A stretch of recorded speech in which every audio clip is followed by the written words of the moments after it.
Okay, thank you.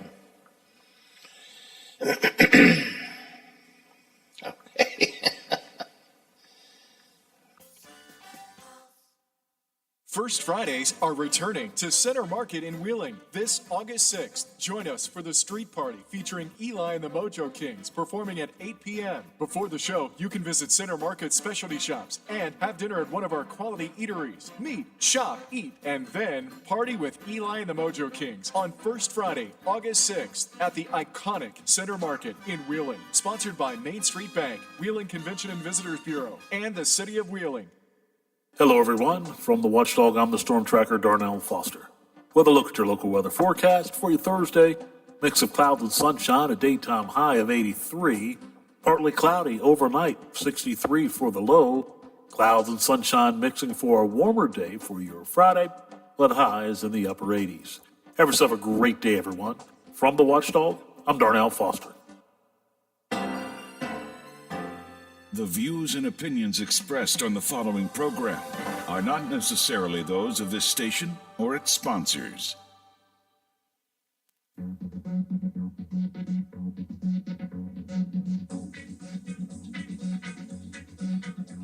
Celebrating the 100 days of summer, this is the Watchdog Morning Show with Howard Monroe.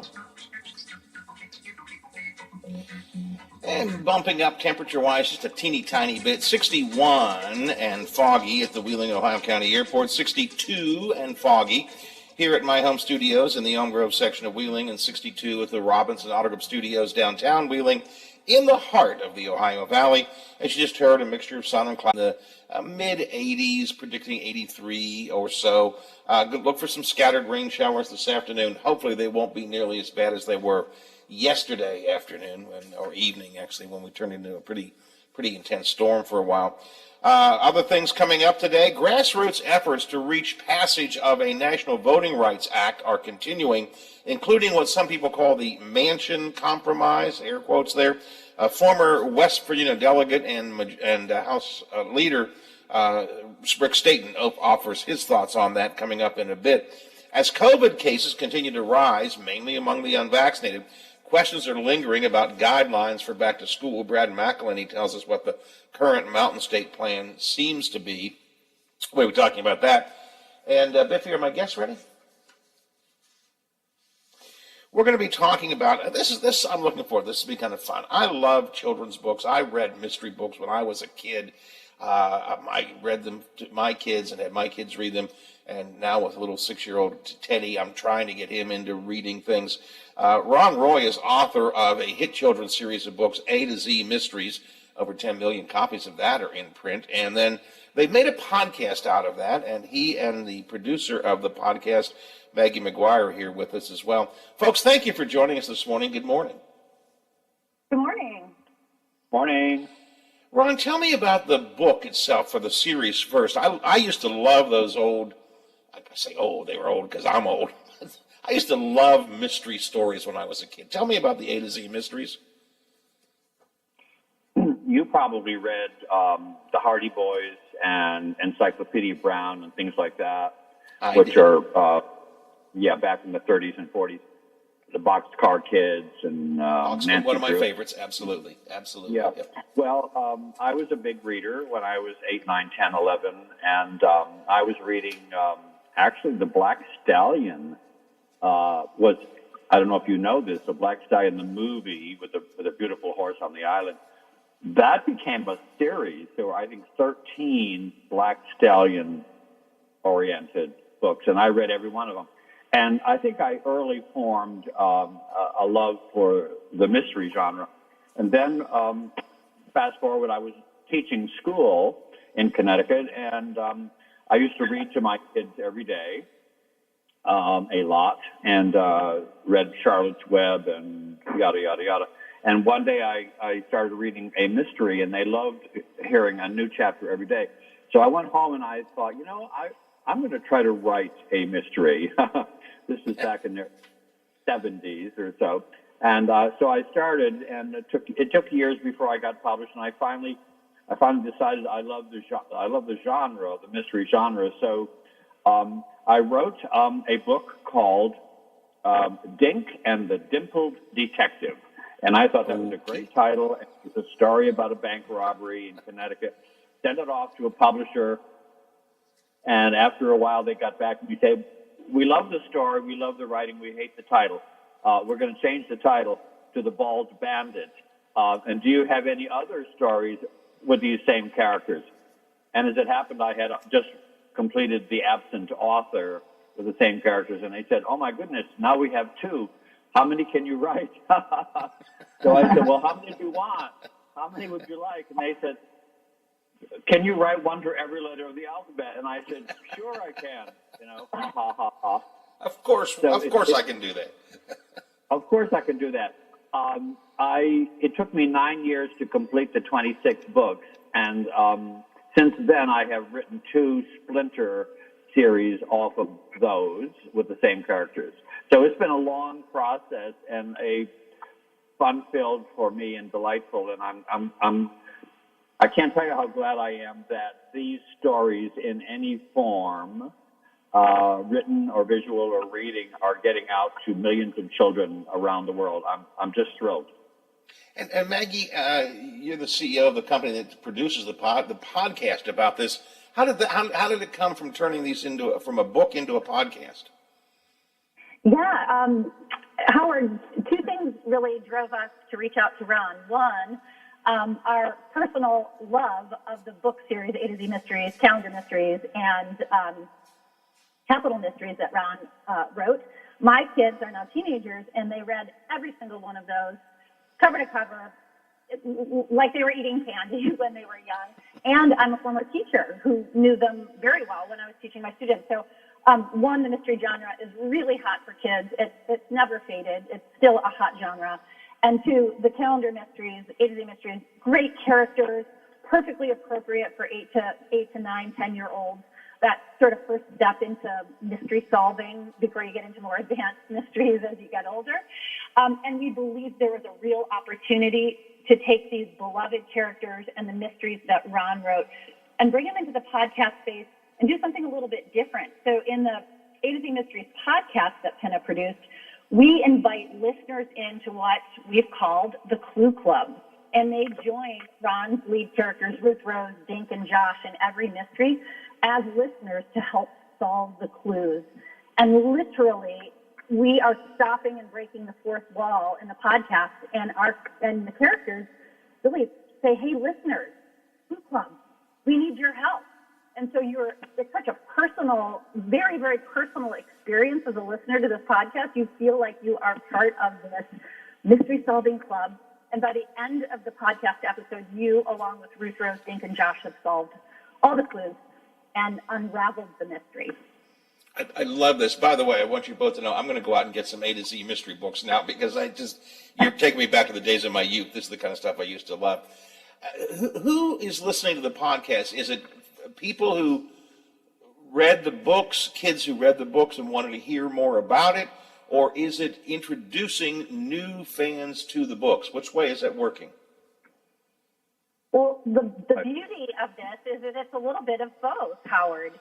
So Ron and his team at Random House published the book, and we know that fans, when they are immersed and love something, they want everything, so they seek it out across any vertical, right? So if you're a fan of the books and you've read all of them and you want more, they're coming over to listen to the podcast because the podcast is all new stories, not yet in print, right? And and we're also bringing in new listeners to Penna who are exploring what's available in the podcast catalog we have and saying, "Hey, A to Z Mysteries, this is really cool." And they're experiencing A to Z Mysteries for the first time in podcast form, but we're also letting them know there's a whole book series still to dive into. So it's a two-way sort of pollination, if you will. Roy, how do you feel about seeing your work turn into a podcast? I've interviewed authors in the past who've written books that have been turned into movies, and some of them think it's wonderful, and some of them hate to see their baby turned into something it wasn't because it was originally words on page. How do you feel about making this into a podcast? Well, I'm glad you used the word baby because I feel like Dink, Josh, and Ruth Rose are my children, and I've grown to know them and love them over the years, and I can't, I don't want to see them grow up.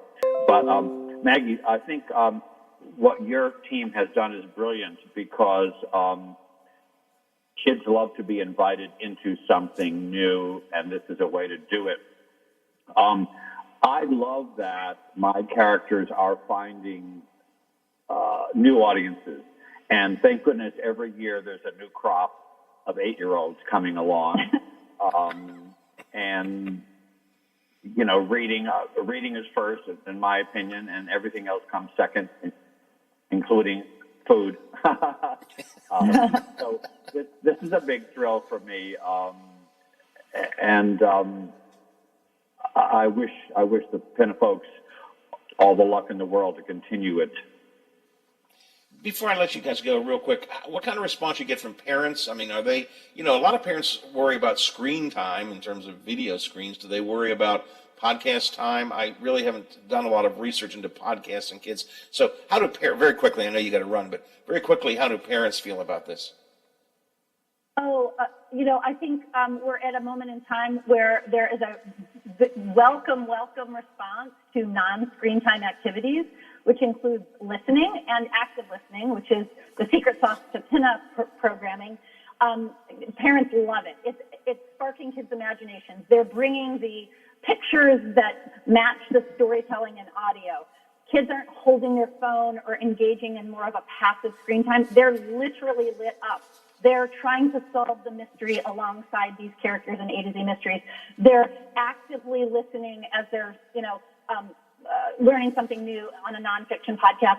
So audio has tremendous learning benefits alongside reading that we all know about, that parents welcome, are excited about. And I would say one of the other things that we know from research with our consumers who are subscribers is that parents are co-listening with their kids. And a lot of our fans have written in to Pinna saying, like, when is the next season of A to Z Mysteries coming out? When can we get more? My kids love it. We're enjoying listening to it with them because it's a very interactive listening experience where you're really talking about the clues that are unfolding and you're trying to figure it out in advance of the ending of the podcast episode. So there has been a real tremendous positive response to the co-listening experience for families in cars or at home. So I think that we're really excited not only about the A to Z Mysteries podcast we've done, but also the response we've gotten to an audio streaming service, a non-screen time entertainment outlet for kids and families. You're just starting a third season. Where can parents, kids find the actual podcast? Yes, you can go to Pinna, www.pinna.fm. And you can tune in immediately. All right, sounds good. I encourage the listeners to, and I'm going to go out and get an A to Z mystery book because I'm curious now, and I'm going to tune in myself because I feel like I'll be traveling back to my childhood, and I'm of that age where it's fun to go back to my childhood. Both of you, thank you for joining me this morning. I really appreciate it. Thank you, Howard. All right, thank you. Ron Roy and Maggie McGuire. Ron Roy is the author of the A to Z Mysteries, which these are the kind of stories I used to love when I was a kid, just kids solving mysteries. You know, he had me pegged right away. If he said you probably read the Hardy Boys, yes. You probably read Encyclopedia Brown, yes. And then you went to Boxcar Children. I loved the Boxcar Children. I never was able to get my own kids to get into the Boxcar Children. I bought them probably almost the entire series, and it's one that kind of passed them by, but I loved the Boxcar Children. So he had exactly the kind of genre that I liked. Seriously, these are kiddie books. I'm going to go out and get them. A to Z Mysteries. And then they have this podcast called the A to Z Mysteries Clue Club, which is sort of an audio adaptation of it. A great idea. I really appreciate them coming by. It should be fun. I had fun. I hope you all did too, talking about this. You can find the Clue Club podcast at Pinna, P-I-N-N-A. That's the name of the company. Pinna.fm. Yes, I know. It's not .com.org. It's .fm. Check that out. And I'm going to check that out too. All right, 23 after the hour. Watchdog Morning Show. 61 at the airport, 62 here at the home studios. We'll take a look at some COVID situations coming up in a minute or two. Brad McElhenney with us next hour to talk more about back to school and COVID. And we're going to talk about the For the People Act The Mansion Compromise. That's coming up in about 10 or 15 minutes as well. Glad you're here for the conversational ride on a Thursday. This is Hoppy Kercheval. Join me weekdays at 10 o'clock right after the Watchdog Morning Show with Howard Monroe.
Protection. Go with the safest, most effective choice, vaccination. Get all the recommended vaccines for your baby by age 2 to protect your child against 14 serious childhood diseases. For more reasons to vaccinate, talk to your child's doctor. Go to cdc.gov/vaccines or call 800-CDC-INFO. A message from the Centers for Disease Control and Prevention. Hello, it's John Kozik, founder and president of TurboTrack Realty, and I buy houses as is, fast for cash. Call me today for an all-cash offer on any of your properties, and we can close within days at 614-362-2000, 362-2000. Do you own a property that's outdated and needs thousands of dollars in repairs? Great, I'll buy it. I'm a private real estate investor who can solve your real estate problems fast for cash. Do you want to sell and just be done with it? Okay, great. I buy vacant properties, boarded up houses, pre-foreclosures, and inherited properties. I also buy apartment buildings, rental portfolios, divorce homes. I even buy my tenant won't pay me the rent houses. I look forward to solving your real estate problems today. Give me a call for an all-cash offer at 614-362-2000, 614-362-2000.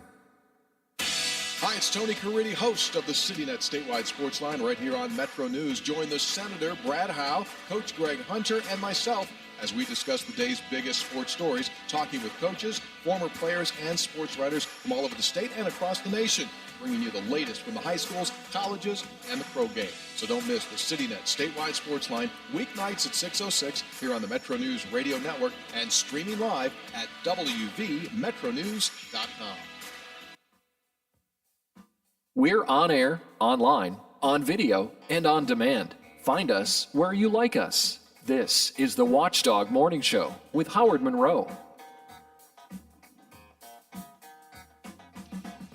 If you are watching the video feed, remember on Facebook Live, you can watch it on my personal Facebook page, on the Watchdogs Facebook page.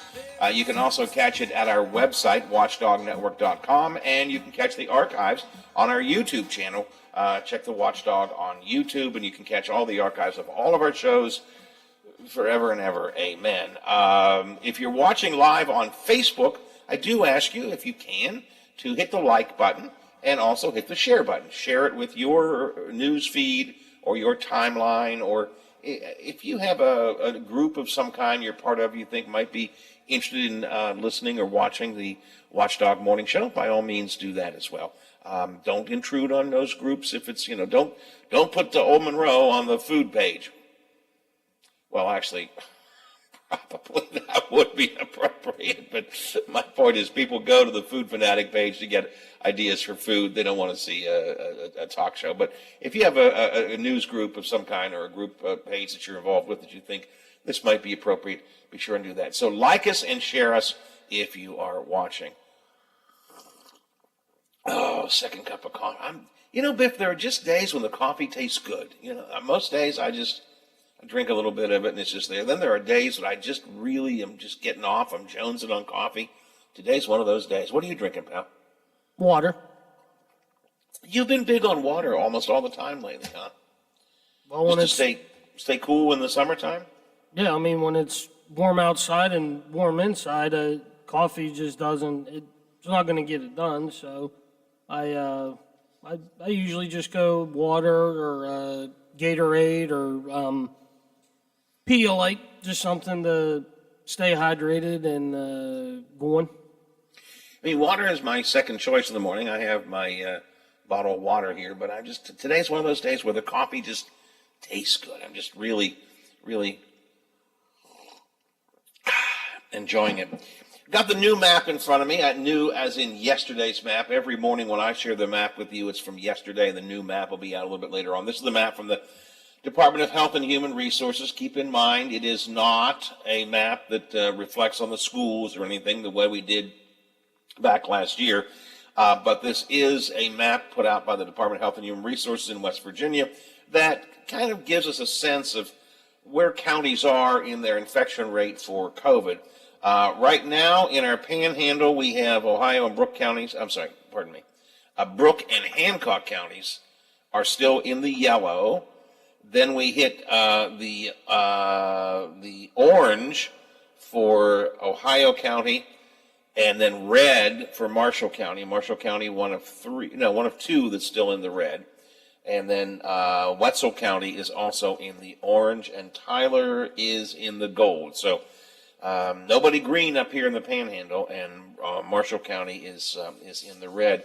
This map continues to be, I think, concerning because the green is getting less and less. A handful of counties smack dab in the middle of the state are in the green.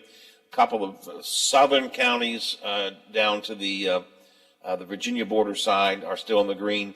And actually, the Morgantown area and up to most of the eastern Panhandle are all still in the green. The actual Panhandle itself is not, but leading up to it is. So the map is definitely switching.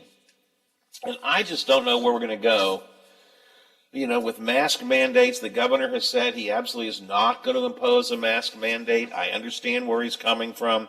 Nobody wants to go back to those days. The reality is that the COVID infections are strictly among the unvaccinated. So I get that the governor doesn't want to do that. Then the question becomes, what's school going to do? Basically, the state school board yesterday kind of told the school systems, yeah, you guys figure it out yourself. You're on your own. I saw a piece on the Big Seven yesterday where Howard Gamble from the Ohio County Health Department says he wishes the state would have set some guidelines. He believes statewide decisions make it more consistent, make it easier for people to understand, as opposed to leaving it to individual counties and individual school boards and so on. But Howard Gamble, again, from the Big Seven, he was with us earlier this week, but I'm looking here at some Big Seven comments. Gamble says if enough people don't get vaccinated, masks may have to go back on. And I'd hate to see that, Biff. I'd hate to be back wearing masks. Yeah, I don't think any of us want that. Yeah, and the thing is, now setting schools aside, because the kids aren't vaccinated, younger kids can't be vaccinated. In society at large, going into groups and so on, the masks are only or primarily for the protection of the unvaccinated. And I have heard many people say, and it crosses my mind sometimes, if you are too, I'll start to say dumb, and I don't want to try and be so mean, but if not getting vaccinated is so important to you, then to hell with you.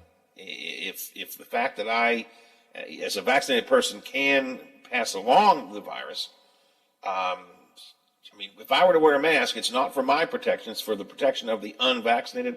Part of me wants to go, to hell with you. You don't want to get vaccinated? That's your problem. There are some people, Biff, who have said, and I absolutely would not go along with this, there are some people who say that when folks are unvaccinated, if they get COVID, they shouldn't be treated. Just, they chose to be unvaccinated. They chose to open themselves up to this. Too bad for them. I'm too, I don't know, too nice a guy, too compassionate a guy. I can't just see throwing them to the wolves. Folks may have made truly, truly, truly stupid decisions to not get vaccinated, but I can't throw them to the wolves. I mean, what do you think? No, I mean, I think that's that's going a bit too far, saying they shouldn't get treated. Everyone should be treated regardless of the decisions that they make. I do think that mandatory vaccines somehow may be another answer at some point, and I know that there's this big fight about, oh my God, it's an infringement on our liberties. One Florida Republican, it was not the governor, but one Florida Republican this week, once again compared vaccine mandates to the Holocaust. And I just think that's asinine. We all got polio vaccines back in the day. Anybody know anyone with polio? No, you don't, because it's gone. We all got it. Chickenpox, we all got the vaccines. Now we're fighting against it. I don't get it.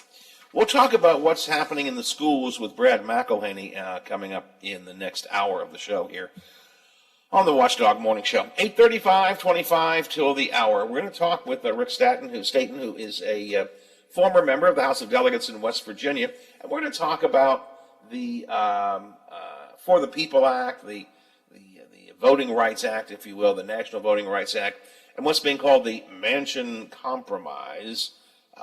Been a lot of talk about that. I just don't know that it's going to succeed, but we'll talk to Rick about that coming up next here on the Watchdog Morning Show for a Thursday. Good morning. I'm glad you're here. Now it's time for your local news headlines from 7 News at WTRF, My Ohio Valley, and ABC Ohio Valley. Only on AM 1600 WKKX. The Watchdog. Good Thursday morning, Ohio Valley. I'm Stephen Ruffing with your 7 News headlines. We have an update this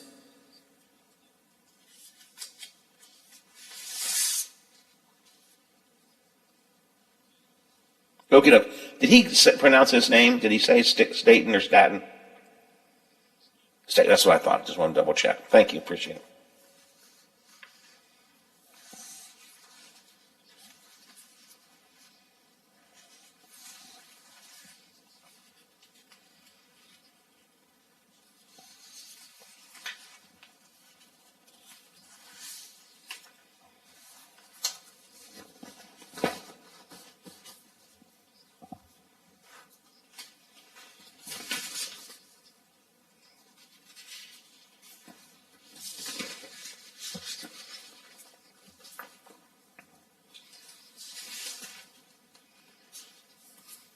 from 9 to 1 outside Wheeling Park's White Palace. For the second year in a row, it will be a drive-through only event. Organizers tell us they have 2,000 drawstring bags to give away. Edison Local Schools is welcoming their students back with their annual back-to-school rally. It all takes place this Saturday from 3 to 7. There will be free school supplies, games, and goodies. That was a look at your headlines. Have a great day, everyone. Attorney Tom McIntyre. Life. It may knock you down, but you don't have to stay that way. I'm Tom McIntyre. I'm a bankruptcy attorney, and I'm here to help you. Give us a call, and we'll send you a copy of my free book, When Bad Things Happen to Good People. It's an interesting read, and it'll explain bankruptcy to you like no other book does. Give us a call. We're here to help. Call Thomas E. McIntyre and Associates at 304-232-8600. Allow us to help put you back on the road to financial success.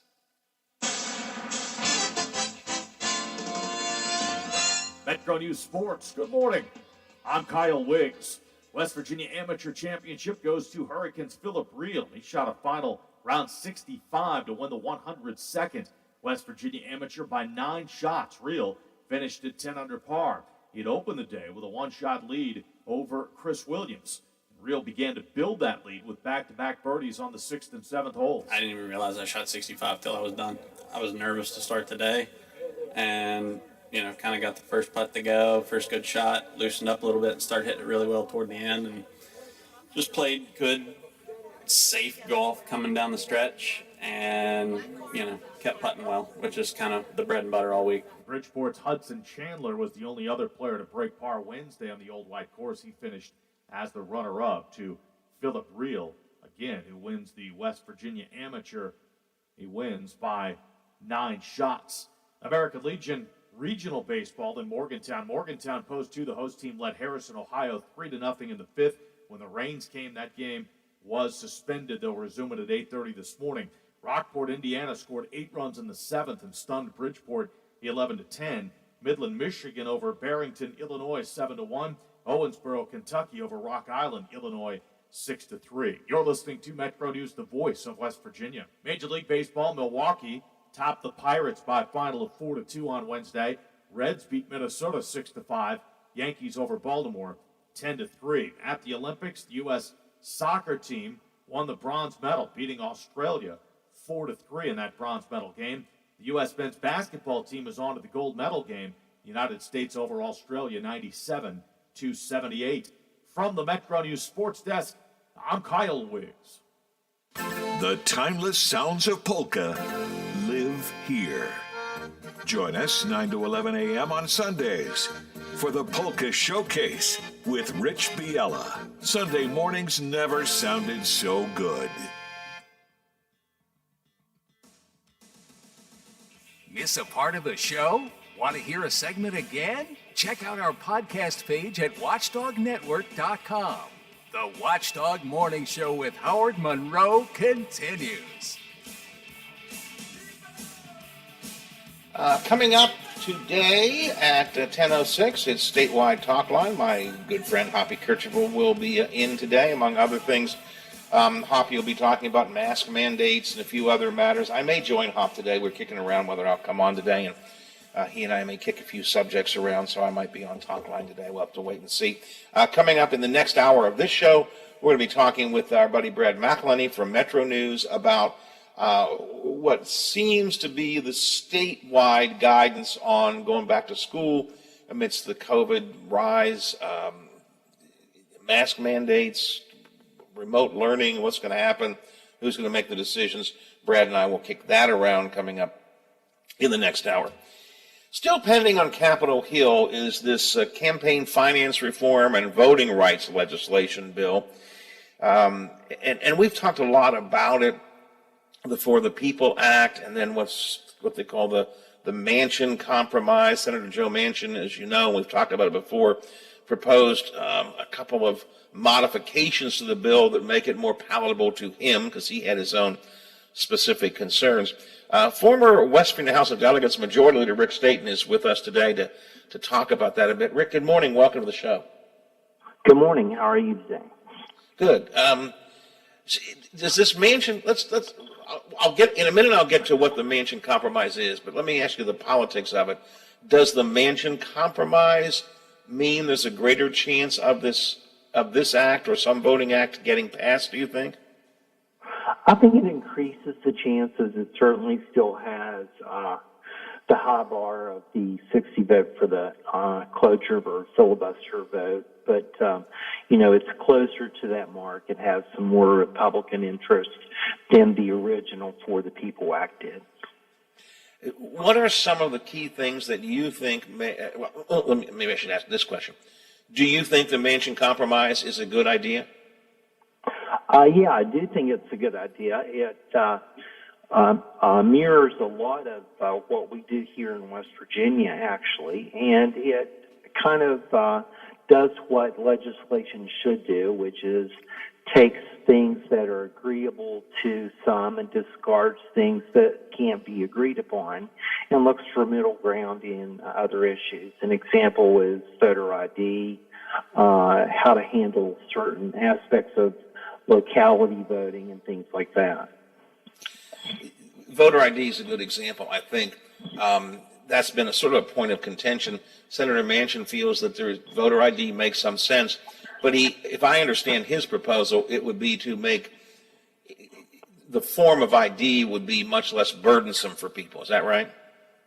That's correct. Actually, it pretty much mirrors what we do in West Virginia, where you can have an alternate form of ID to a photo ID. You can have a utility bill or something else that shows your proof of residency. And the example I cite from that is my mother never drove, so she never had a driver's license. My dad was bedfast the last 5 years of his life. He had no means by which to go renew the license that he had. So unless you're going to take photo machines through nursing homes and to shut-ins and areas like that, then you need to have alternatives which secure the identification of the voter, but also make it convenient.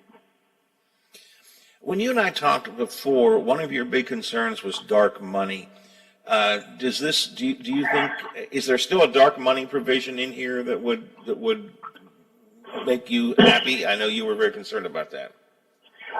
Yeah, it's still my primary concern, and the provisions in I am still very happy with.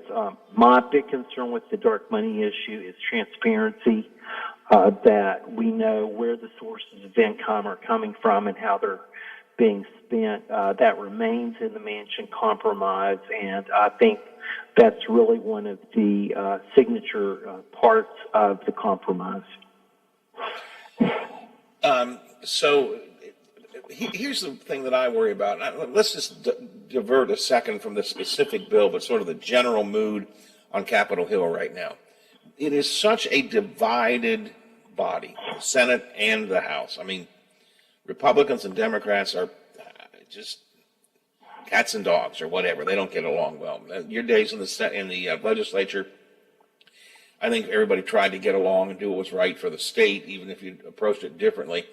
But these days, I don't feel there's any ability between the two sides to get together. Manchin is kind of that crossover person, I guess. Can you think that he is able, in this case in general, and then this case in specific, and in general, do you think that there is actually the ability to compromise in this Congress?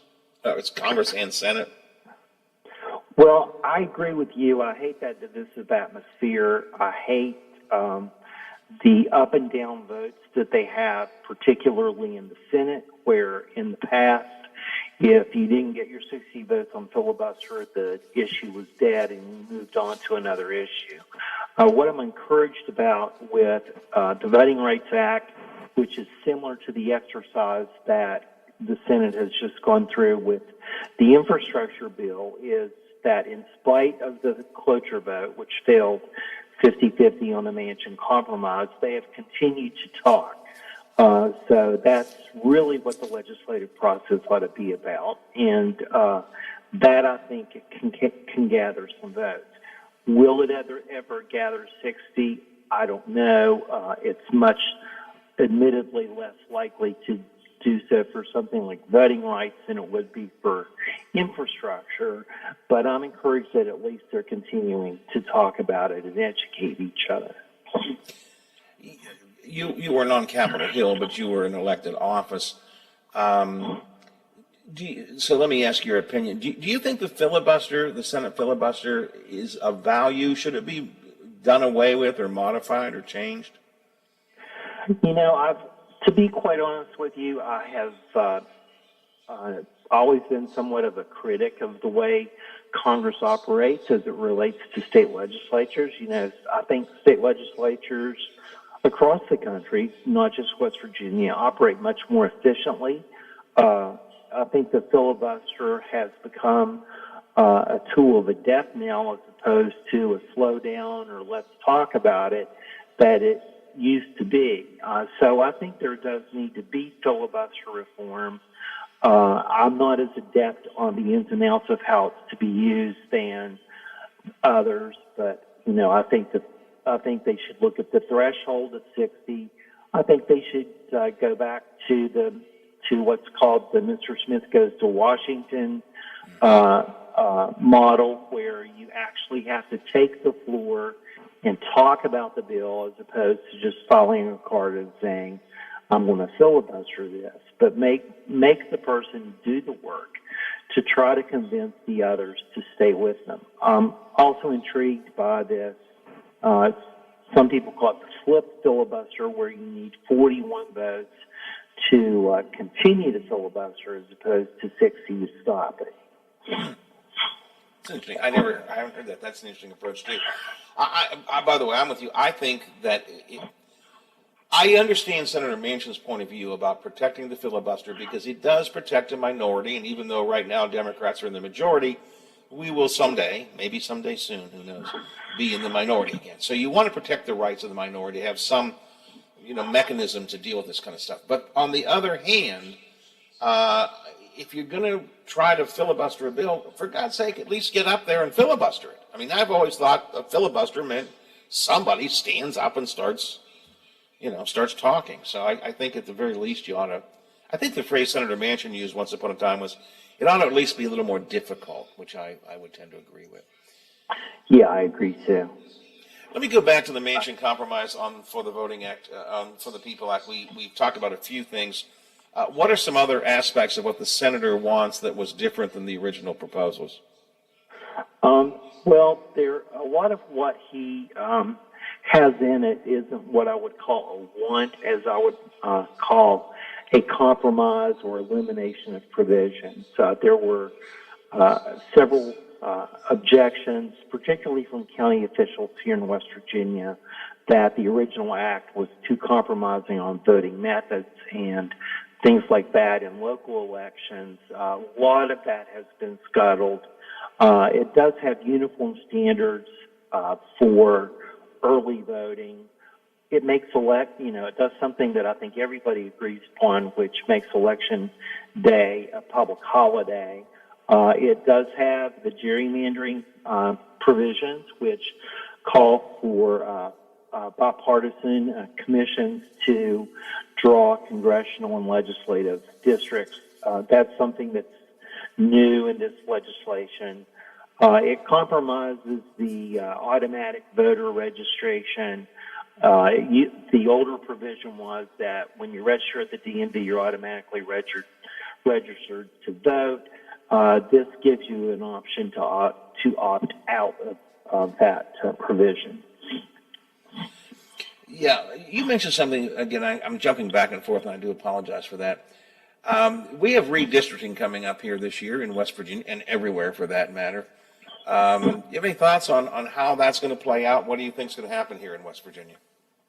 I think it's going to be an interesting process for many reasons. First of all, in the House of Delegates, for the first time ever, you're going to have 100 single-member districts. That's going to cause some incumbents to have to run against each other. Here in Charleston, we have a street where two delegates live on the same street. On the congressional level, we're going from 3 to 2, so one of those three will have to either run against another of the incumbents or seek another office or just retire. So those will be two interesting exercises. I think the way that they've done it, based on the way I was involved in redistricting in the last two redistricting sessions, in the two of the last three, not the last one, is interesting and frankly concerning to me. We had a full-time redistricting office at the Capitol. It has been eliminated. The House and Senate are pretty much going on their own. I guess they'll kind of come together for congressional redistricting.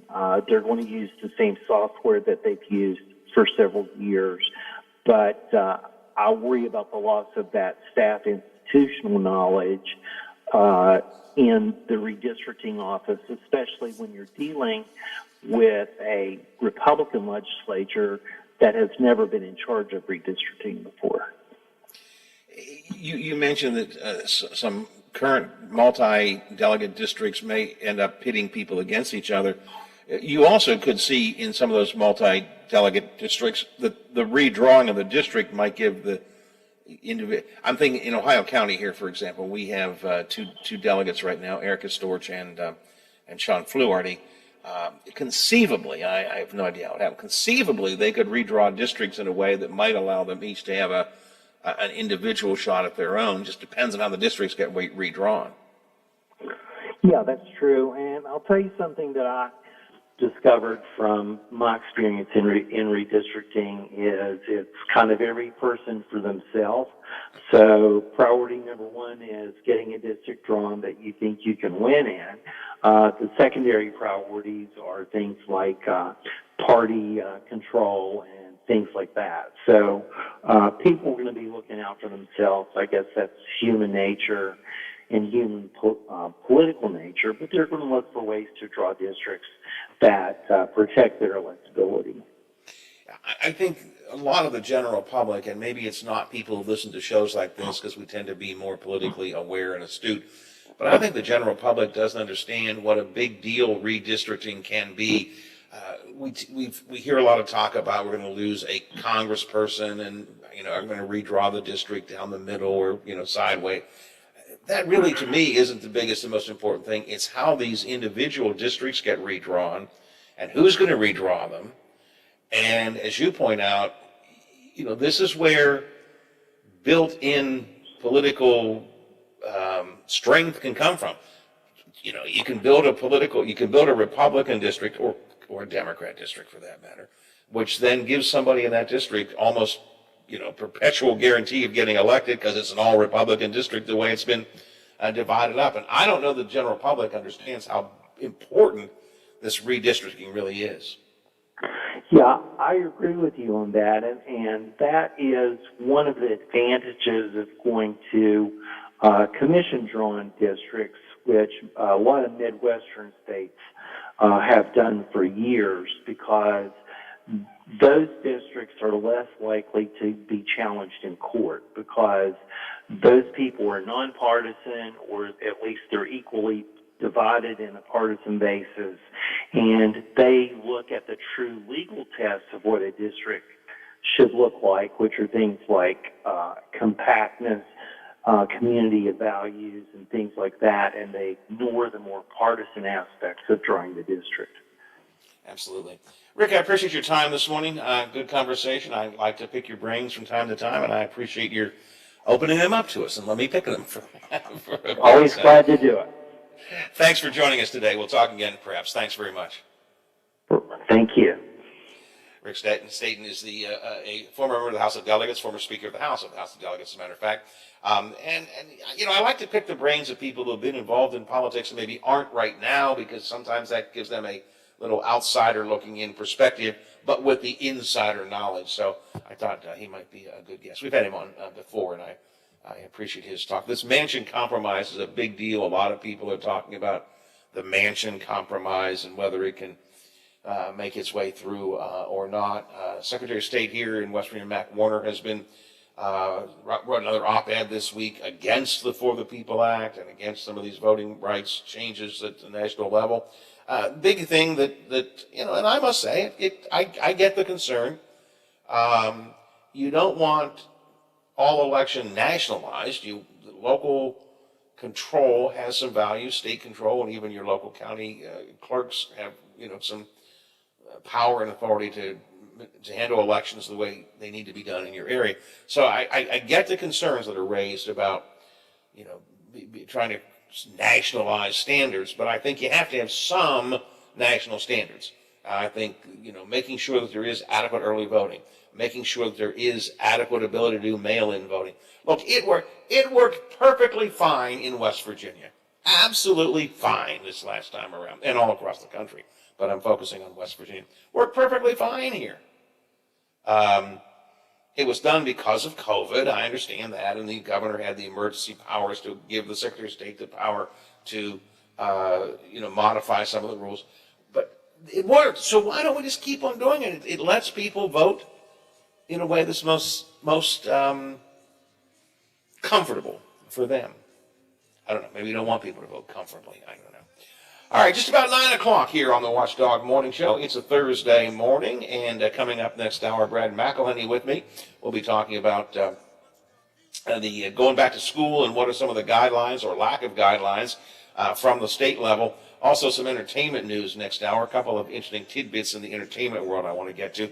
So stick around. We got a full hour yet to go here on the Watchdog Morning Show. You're always welcome to text me at 304-214-1600, 304-214-1600.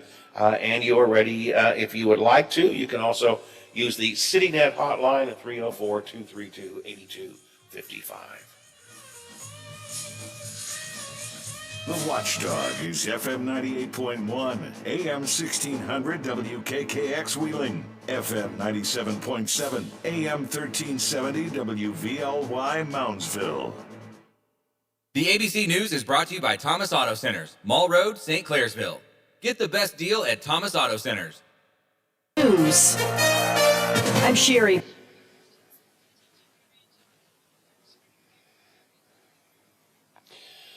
All right, Brad at 9:10, Biffy. And that should be it for guess.